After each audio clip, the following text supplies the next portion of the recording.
शास्त्रों में भी कहा गया है कि चाहे कोई शिव ब्रंच सब होई, बिन गुरु कृपा करे नहीं कोई। बिना गुरु के किसी का तारण नहीं हो सकता है, बिना गुरु के कोई आगे नहीं बढ़ सकता है। जीवन में सबसे प्रथम तो माता और पिता होते हैं जो बच्चे को जन्म दे बाप की सेवा करें।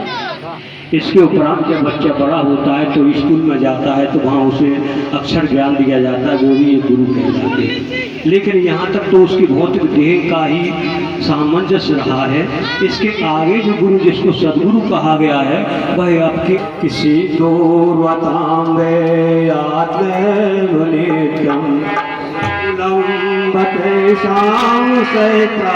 नित्यं चिंतम वदेवं वदितं सशक्तं लोकं महिमं परमं पवित्रं।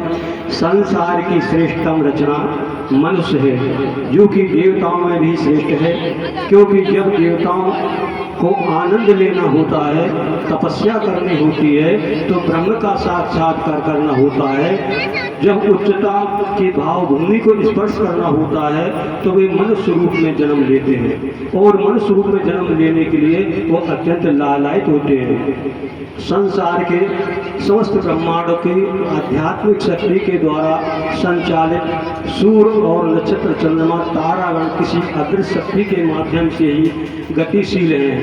भूलोक, भालोक, चौहालोक, महालोक, जनालोक, तपालोक, सत्यम लोक किसी आध्यात्मिक शक्ति के मूल स्वरूप की वजह से ही अपने अपने स्थानों पर स्थित है। वह मूल शक्ति स्वामी साक्षात सच्चिदानंद जी की है। स्वयं वेदों ने अपने मुंह से इस तत्व को उद्घाटित किया है।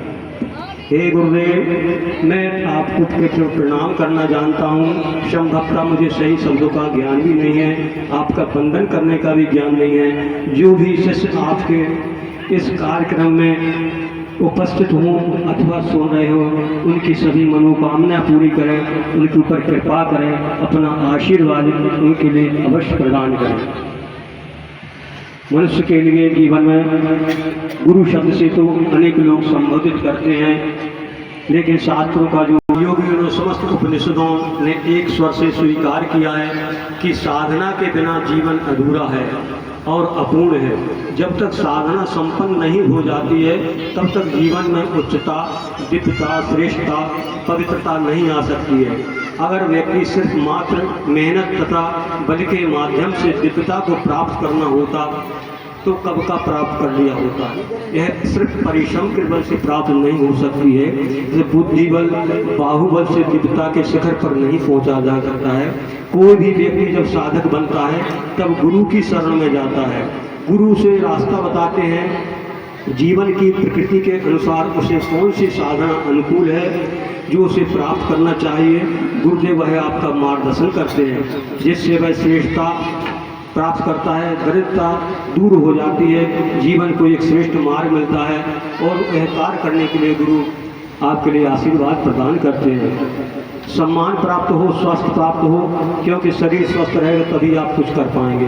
अकाल मृत्यु का योग दूर हो जाए, पूर्ण आयु प्राप्त कर सके। जब तक जीवन में साधना का प्रवेश नहीं होता है, जीवन में सद्गुरु की स्थापना नहीं होती है, तब तक जीवन अधूरा है।